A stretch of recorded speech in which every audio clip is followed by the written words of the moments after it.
Press the button and say, yo, what up? Hey yo, hey yo. Hey, how's it going, man? I'm going great. I've been busy completely ignoring the terrifying, dominating meta of Momo Yaoyorozu to exclusively focus on set 3. Kind of stick my head in the sand to the dangers of the format right now. I love it. I love it. So Um, hit us with the pitch. What do you got going on in this Hagakure 2 deck?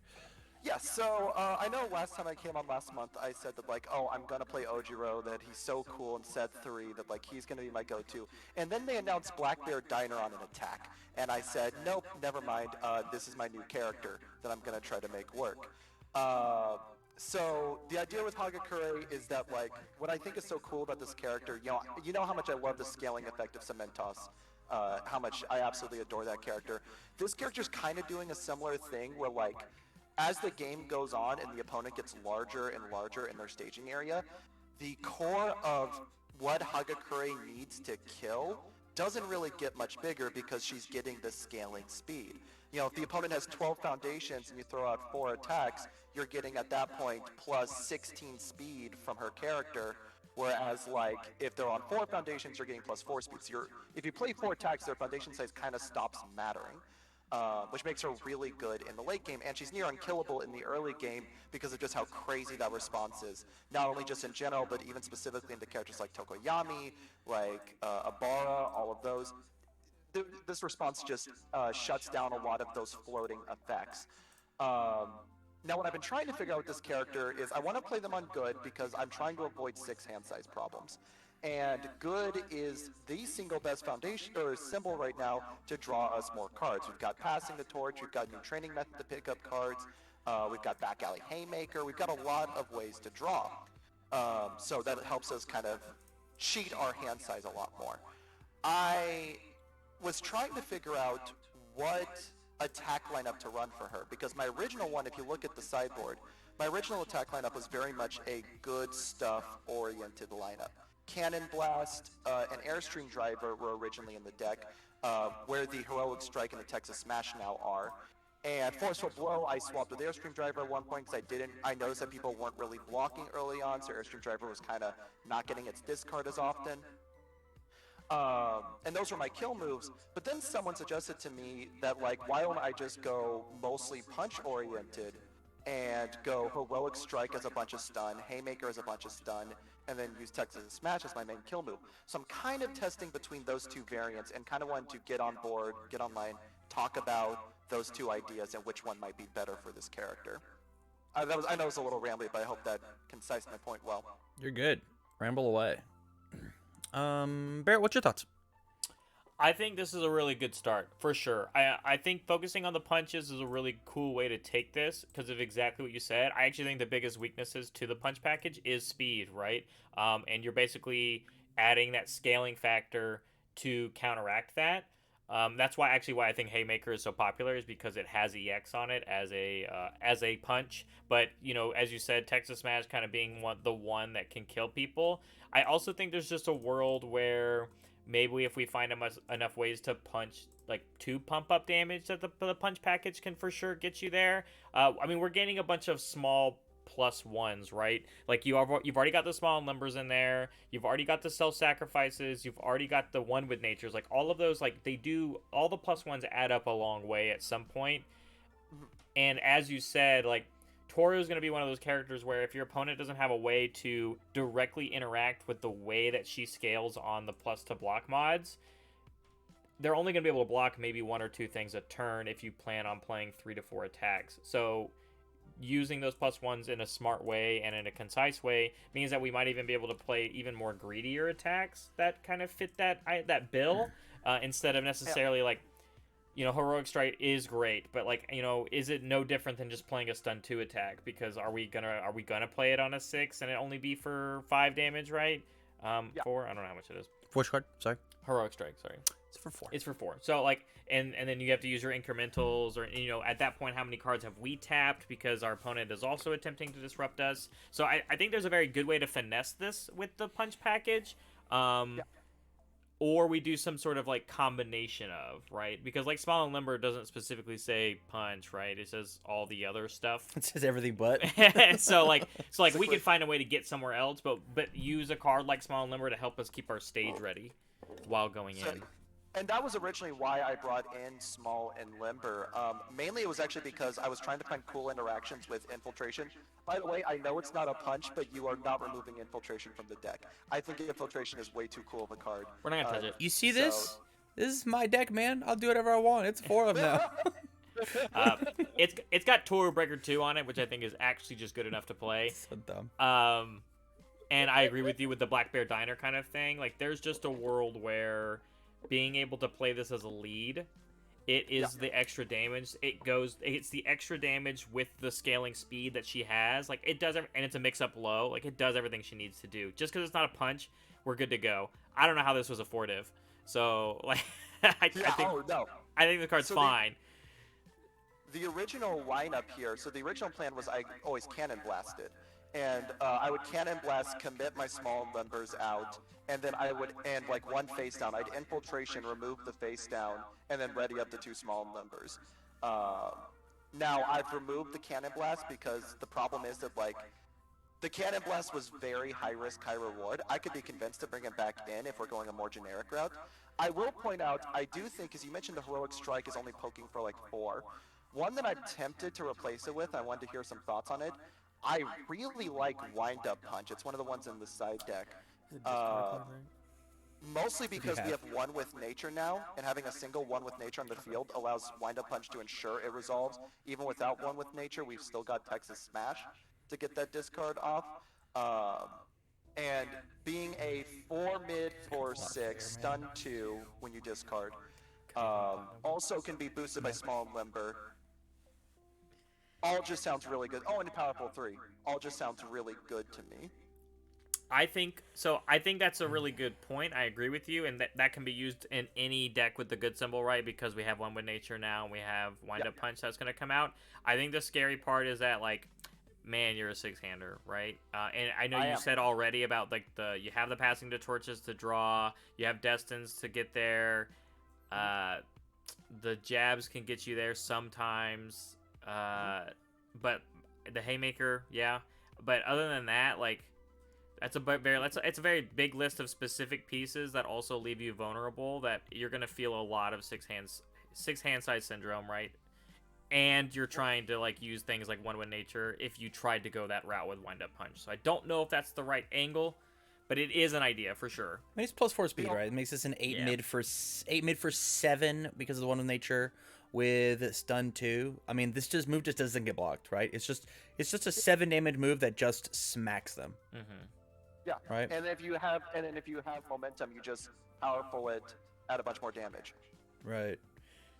And if they happen to do the thing that you want them to do, which is build a lot of foundations, because the way that you fight this character is actually to have enough foundations to block the 1 move that matters, it gets cheaper to play and hits a little harder. So now it's a X mid for 8 instead of the 7. Like, there's definitely something to it. The big thing is early on it's a 5-3 2 low block, and is that better than whatever this has got going on? You have no low blocks on your attacks. Yeah, that's what. So Heroic Strike used to be where Forceful Blow or Airstream Driver was, and those were my low block attack. So that's the other big reason to consider Wind Up, Airstream, or Forceful Blow, and I'm willing to consider any of those 3. Forceful Blow is interesting. It does give us a one foundation. This card sucks. It blocks. You think it sucks? This card sucks. I agree. Goodbye. I don't think it's good. Okay. You know what? Fair enough. Yeah. That card's got a big common energy. Oh, hey, look at all these things I've added. Okay, so let's chat about the stuff that I've added, and we'll get into it. So let's talk attack wise first. Future Charge takes care of our 6-hand size problem. The only issue is that it's a 3 mid for 4. At minimum, it's a 5 mid for 4 that lets you draw a card. Is it better than Heroic Strike? Who knows? Yeah, it's weird. And then Reverse Throw guarantees momentum. It's a low block on your attack. And then you said that they don't want to block your moves. What a great move to not be blocked, right? Sure. And then lastly, Mighty Punch. You give an ungodly amount of speed to moves, and this says draw cards. I think Mighty That Punch does is say really, it's not really blocked. cool. Huh. But it is a +3 mid block. Yeah, that's fine. You're gonna sling it anyway. So If you're afraid, just put their shit back. Try again. That's true. That's true. Yeah, Okay. I like Mighty Punch a lot. It's probably the first thing that I'm gonna try with Hagakure. that it's kind of what I was saying too. Like, I think you're allowed to play some greedier things because of the scaling speed. This would be one of those kind of greedier things. Sure. And it's one of the better leads, right? Because so having played against enough Toru 2, because my buddy loves that character right now. It's really hard to lose against her when you just sit at 9. And if you play any deck that has any way of destroying foundations, like, she doesn't check. Like, so if I go to 12 foundations and during the enhanced step I go down to 11, I'm actually still only getting +2 when you use the enhance, because it doesn't check until I go to play the block. And so, like, playing against that finesse game is kind of how I've always gotten there. And then it's no different. She's just a +2 speed character, right? +3 speed character, but yes. Yes, additional 1. You're great. +3 speed character, which is still really good. I agree. So, like, every game I'm at 9, I usually seem to be okay, and you just block the ones that matter. But One with Nature helped make that a little bit harder. I think Mighty Punch, One of Nature, is going to be one of the strongest combos in set 3 that we see, because this card replaces this card. Yep. Right? And your character gets the additional speed. Imagine this in 8 mid for 8 that draws you the card that you discarded with One with Nature. Well, it draws you 2 cards, right? Well, you discarded the card with One with Nature to go And you down play the to deck, so it rebuilds down to everything. 4, and then you'll jump back up to your 6 for the draw 2. Let's say you have 2 One with Natures. You played latent skill and made this attack unblockable, right? Correct. And you just slammed him for 9 because you got the plus stats on One with Nature. Okay, you know what? You're convincing me. Yeah. Put this as a. Where would this fit in our attack lineup? No, you're not. I'm sorry. Probably the Heroic Strike. I really don't think you need the extra committing. I think Haymaker is gonna do that enough for you. I think we easily can take this down to like a 1 of and take Jab and make it like a 2 of. I think Chops kind of lose value as well, in my opinion. Like, you're gonna punish them for blocking it. They just say that this is the one I'm not blocking. Right. Like, I actually love that. I think that's. I think it's very totally correct. counterintuitive. It's only a 4 diff when you have the face down. Like, if you checked bad to do it. So, like, it's the most awkward one. Not unplayable. Like, I love it as a 2 of, like Tam just changed it to. But, like, as a 4 of, maybe not. Like, I'd rather have the Jab still be up there. Sorry. Yeah. What I will say about Infiltration, if you want to cut it down to a 2 of, I'm willing to compromise to that extent. I'd go to If you 3. think it is better as a 2 Start of. at 3. So here's my. All right, let's fucking dive into Infiltration, okay? Yeah. Okay, buddy. All right. Infiltration is a breaker 2 block in your deck. That's something the Good Symbol doesn't have. Holy shit, that's amazing. Infiltration's breaker 2 in combination with this response is insane, right? Yeah. Infiltration, the best thing that you can do with Infiltration, mark my words, is to re-ready Passing the Torch. A thing that they already, like, they banned Unwavering to do, right? 100%, yeah. Like, that's the best thing that this card gets to do in your deck. You don't have any other crazy cool tricks besides unflip a thing that I could have just built again. We have Hardened Jab that does that, but slower, right? Yeah. And this thing accidentally gets big. Yeah. This starts just as big, right? Like this card is so slow.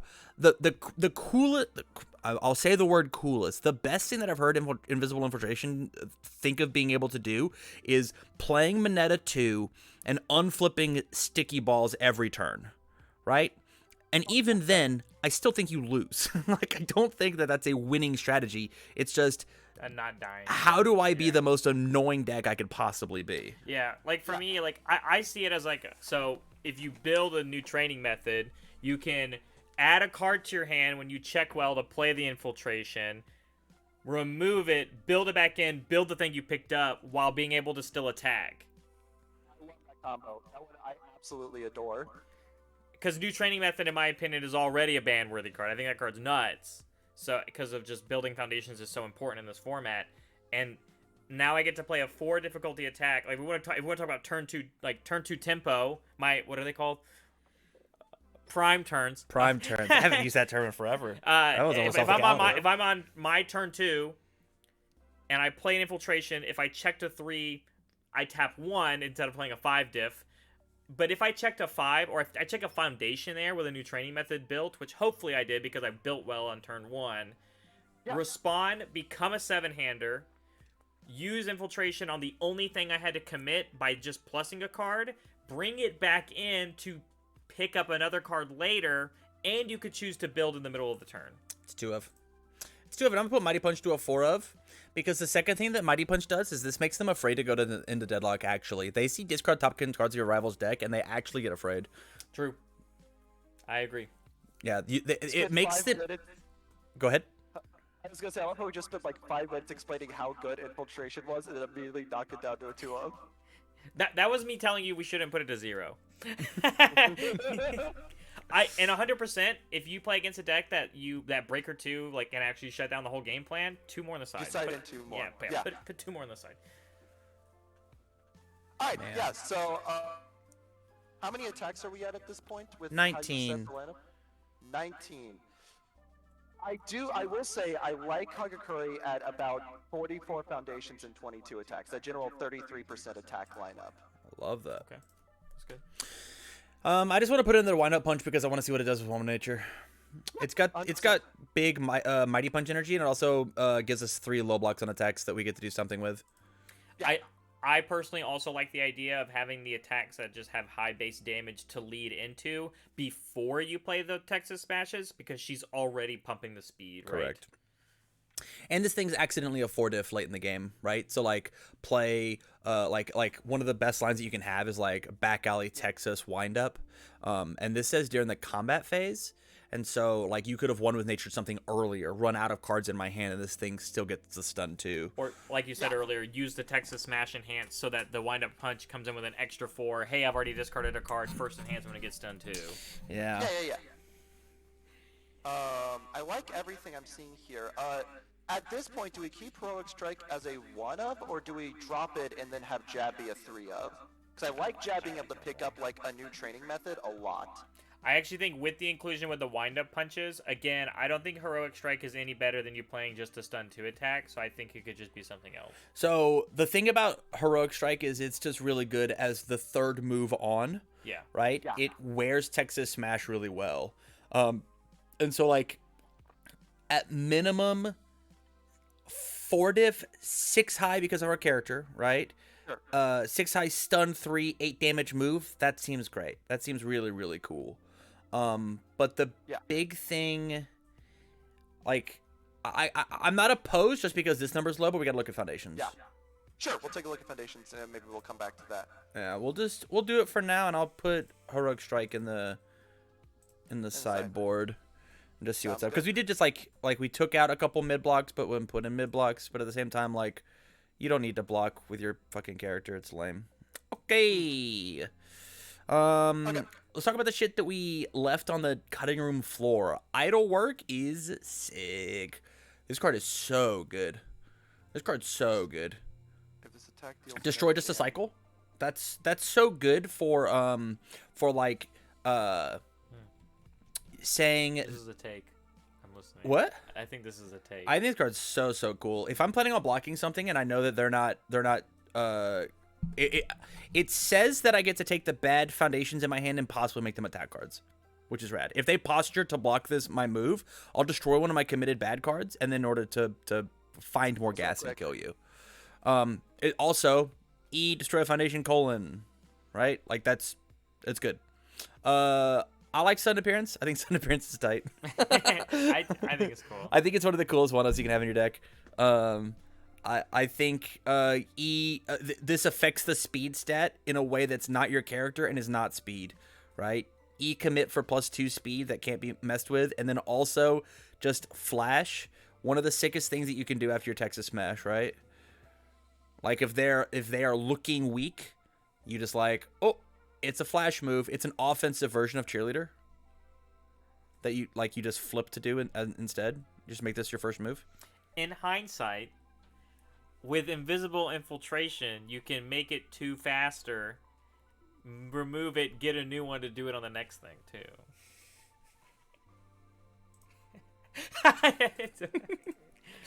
Um, I don't even know what this does. To the rescue. Yeah. To the rescue's tight. After you play a Fury or Punch attack, seal Unravel Foundation. And it also says flip one of your cards as encounters progressive while blocking. I think this card is incredible, and this is the reason that I'm going to be looking at the good symbol for competitive play next season, is strictly because of this card. This card combined with Teaki Fanatic says that their board is all but blank, and then you throw a bunch of stats on stuff. I think First Impressions is one of the best proactive things you can do with Invisible Infiltration, actually. Saying that you have one of these every single attack turn, that they have to block every single attack turn, and then it's +3 damage, and then your next one gets +5 speed if they do happen to interact with it. And I think that there's a good symboled throw deck that exists here, but I don't know exactly what that looks like. If we're playing Rescue, you have to play Fanatic, and then we just missed High Value. We missed Good Impressions because we're playing a punch deck and we're trying to string them out. Note-taking is really good with Mighty Punch. Besides that, like, you already have Pull No Punches. You have Celebrity Status. I hate this card, and we no longer need it because we have Wind Up Punch. So, like, this card is just instantly on the chopping block. Yeah, I absolutely agree. Now that we have, like, a momentum out, I am totally cool cutting Gift from Mom. Hey, I've got a question. Sorry, my brain kind of zoned in a different direction for a second. Okay. But I wanted to pause it real quick. Change the whole deck. Yeah. Actually, Eraserhead too, though. No, it's still... I was just thinking, like, what reason do we have to play 2 Infiltration, 2 Chop, instead of just 4 Infiltration? Different tools for different jobs. Because they're both lows. One is a 5 diff. It does more punish on a block, I guess. But one is Breaker 1 versus Breaker 2. So Oh, yep. Sorry. So Chop will always say if my opponent is at 3 Vitality, they have to discard a card to block this. Like, it will always say that. There was or more, right? And you're gonna make their job harder to do that. Chop is one of those cards in a deck like this one. The later and later on in the game, the lower and lower the Vitality, this card has huge mileage. Yeah. But it's not enough for me to say that it's a 4 of, or also just to cut it completely. It is still a mix-up low. Like you want in the punch package, lows are not very common. Sure. So, like it says, they have to hold things, but they're typically waiting to block the Texas smashes. Have you ever? You can't combo Smash and Infiltration. Well, that is true. That doesn't work. We are playing a lot of punches right now already. As a 6-hander, I think you need every bit of combo bait that you can, because this is double Texas Smash, punch attack, Texas Smash is how your character's going to kill everybody. Sure. Mark my words. That's how it's going to work, right? Your character's essentially a different flavored All Might. Your character is All Might 3, but instead of draw 2 cards, it is my opponent doesn't attack me one time, right? Sure. Because every All Might is just giving +2, +3 speed on everything, except for you have the luxury of your opponent can't play around it by holding by discarding their entire hand to do so. You're just like, oh, I'll give +3 speed no matter what, and I'm here for it. Fair enough. Okay, so back on what we were actually on. So I hear the arguments for a lot of the foundations. My biggest thing is, like, I'm really struggling to figure out what foundations are worth cutting. The only one I'm comfortable with what I'm looking at. Small and Limber, I think, is worth cutting now because we did decrease a number of attacks that removed something from the stage. So I could see cutting that. 7. Besides that, I'm not sure what foundation we cut to plug something else in. 15, I like Small and Limber exclusively because of how it works with self-sacrifice. Sure. I think Small and Limber self-sacrifice is really tight. Yeah, Amphibious is banned. You're the only one that gets to do it. Hey. But yeah, actually decreased the number of cards that can't use small number offensively as well, right? We decrease this number, decrease this number.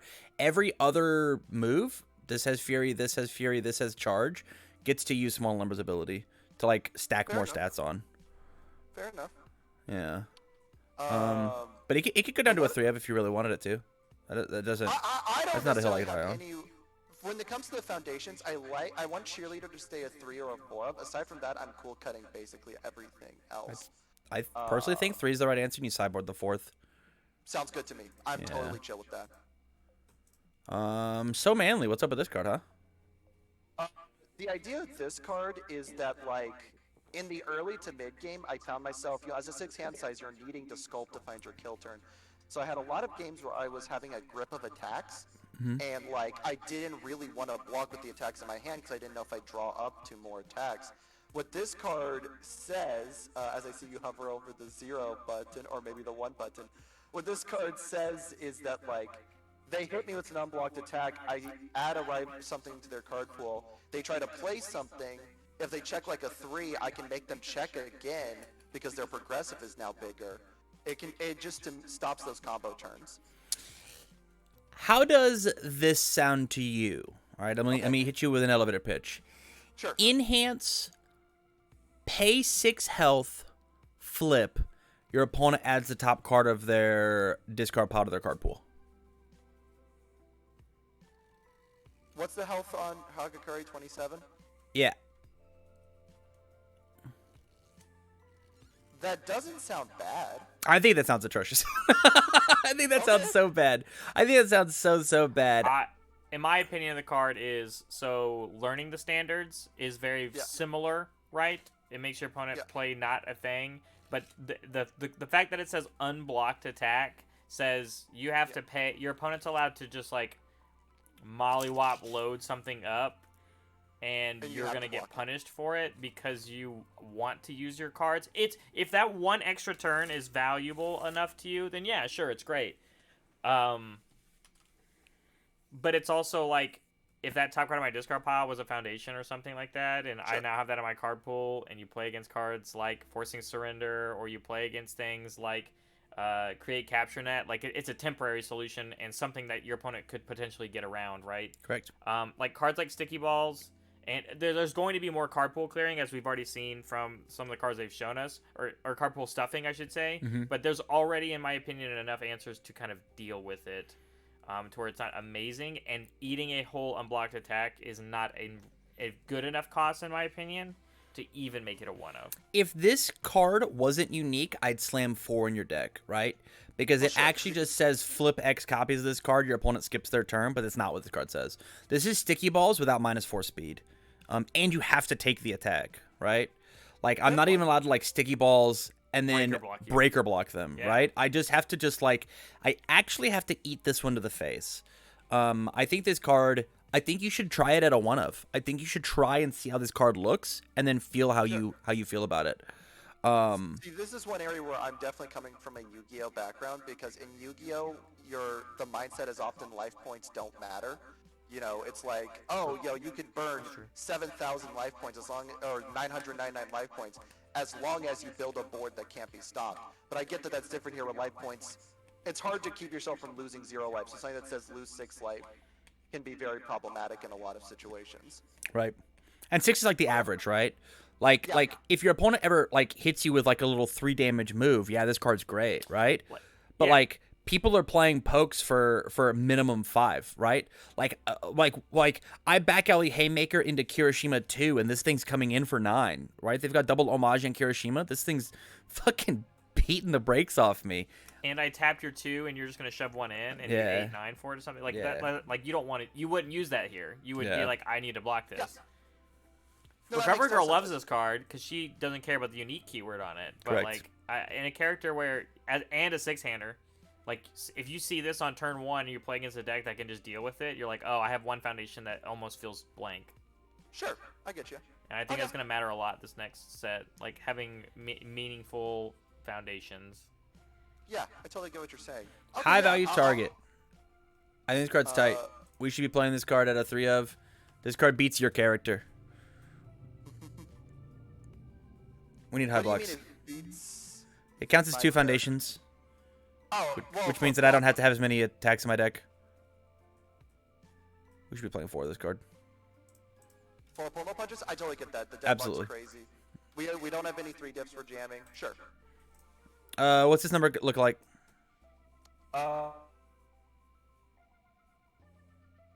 We jam 1 more copy of an attack, and I'm still chilling. I'm trying to he keep wants that the 33% 33%. ratio. So he does 2244, but he's saying if you go to If I go can to just cut 2 22, cards. 46. I can cut 2 cards. I'm also cool cutting 2 cards. I'm cool in either direction. They gotta be mid blocks or low blocks. Yeah. Block zones. How many lows? I'm- 4 manlies. 3 manlies. 3 manly sounds good. Specialists. 3 specialists. I'd cut one CCG, but that's me. I don't know if I agree with that. 1 so manly. I'm cool cutting the so manly. Tight. Sick, we got there. We did it. 44. We have a deck. What is what's our difficulty curve? Can you look at the graph real quick? I want to see a difficulty curve on foundations. 4, 17, 19, 4. I got a fucking clue what any of this means. This is some nerd shit. He's Yeah, looking you at haven't seen he's the looking over difficulty here. Yeah. So he has 19 2 divs, 17 1 divs, and 4 zeros, Mm. and 4 threes. He's trying to see like. Tim, what do the you build never is. look at this chart?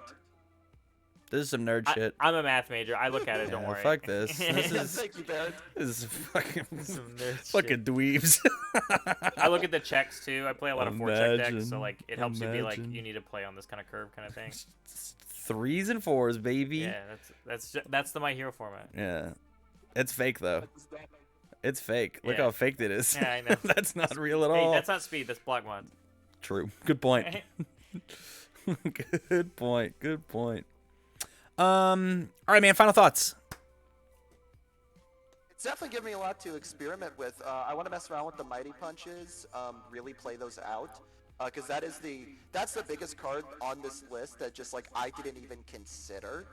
So like that's the big one I want to like practice with, see if it's jamming as much as it sounds like it could in theory. My biggest question marks right now. I like where we changed everything on the foundation side. I think the 3 high value is great especially for preserving our passing the torch as well. I think the 4 pull no punches is great, although I could be convinced maybe drop that down to a 3 eventually and like 1 more on the side maybe. No. No, because no high. Yeah, okay, fair point. Replace it with a high block. Sure. On the attack lineup, that infiltration at 2 up hurts me. It does hurt my soul. Side by the other 2. I think it's Side them. I think it's correct. I think it's probably correct. Is the thing. Because you're playing punch tribal, like you have to play punches. You have to play punches in your 6-hander. How many times have you watched a baddie open a Texas Smash and then you laugh at them? Inside your head, you're just cackling, and outside you're like, interesting. Wow. There must be something happening on this play, and you're just laughing at them. I agree with you. You're right, but that doesn't mean it doesn't hurt my soul. Right. You just want this card to be good. Tim, I'm gonna fight you because this card is cool. You just want this card to be good. Play I it get in it. Monoma, give it punch every turn, and laugh, and you'll be good to go. Well, this card still does not. No, I just meant in general, because it's punch tribal. Yep, you're right. Who Yep. cares about the combo? It's a punch now. Yay! All right, man. Well, we'll get out of here. Thank you so much for the support on Patreon, man. I appreciate it. Catch you later, man. All right. Peace. Peace.